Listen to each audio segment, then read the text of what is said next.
kita berpikir kita tahu tentang doa. Saya melihat itu salah satu kesalahan utama manusia ketika mereka berhadapan dengan Allah. Manusia itu selalu berpikir dia tahu Allah itu bagaimana. Dia tahu bagaimana dia dapat menggerakkan Allah. Dia tahu metode yang terbaik untuk bisa berkenan di hadapan Allah. Saya melihat itu semua problem mendasar seluruh manusia. Bagaimana mungkin jenis yang begitu lebih rendah dari Allah bisa mengetahui apa yang diinginkan oleh Allah yang jelas-jelas jenisnya tidak sama.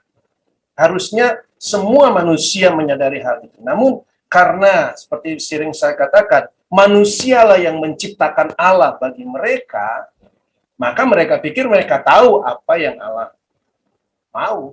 Mereka tahu bagaimana Allah itu. Ini problem mendasar. Dengan hadirnya agama-agama dalam dunia ini, itu memperlihatkan bagaimana manusia membuat Allah bagi mereka. Termasuk kita yang ada di dalam agama Kristen. Kita menganggap Yesus itu sebagai dewa kita. Kita menggerakkan Yesus itu dengan berbagai macam metode, apakah dengan doa, apakah dengan puasa, apakah dengan melayani sungguh-sungguh. Karena kita berpikir Allah bisa digerakkan dengan itu sebagaimana manusia lainnya kita bisa gerakkan dengan hal-hal tersebut. Lalu kita menggunakan doa di mana doa itu kita pikir dan kita ciptakan yang kita buat bahwa doa itu adalah kemampuan kita untuk meminta apa saja yang kita inginkan dan meminta agar Tuhan memberkati dan melindungi semua hal yang penting bagi kita selama kita berada dalam dunia ini.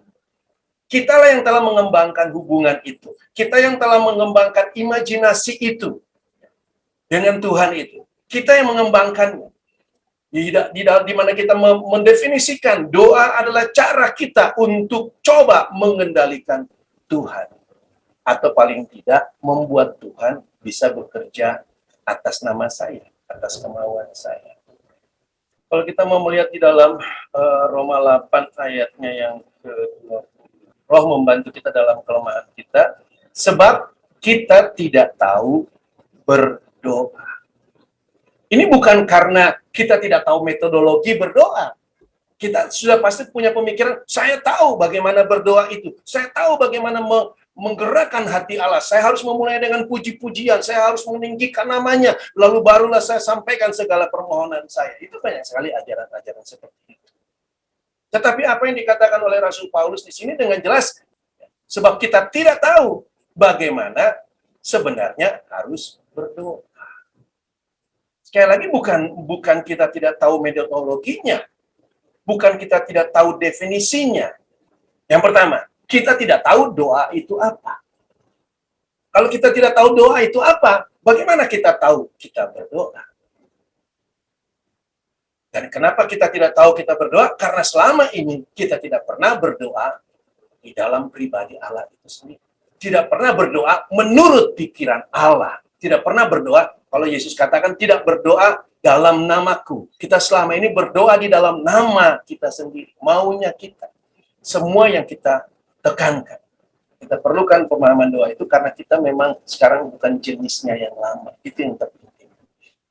Kita harus menyadari dulu hal itu. Salib harus datang dulu kepada kita untuk mematahkan, untuk memisahkan segala pemahaman-pemahaman kita. Sehingga kita melihat bahwa semua pemahaman yang dahulu kita lihat itu, ternyata itu tidak ada di dalam Kristus.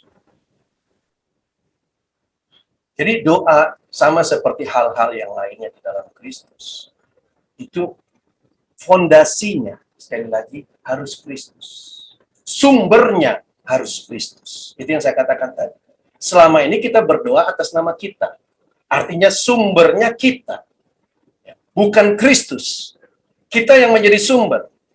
Tetapi di dalam Allah, dalam pikiran Kristus, di dalam Yesus, doa itu sumbernya harus Kristus. Doa tidak dapat dipisahkan daripada Kristus itu sendiri. Sama seperti hidup tidak dapat dipisahkan dari Kristus, demikian pula doa. Sama. Jadi doa itu adalah kehidupan kita.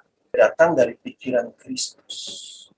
Pikiran Kristus yang diungkapkan kepada kita. kita, pikiran itu yang bekerja pada kita. Pikiran itu pula yang kita sampaikan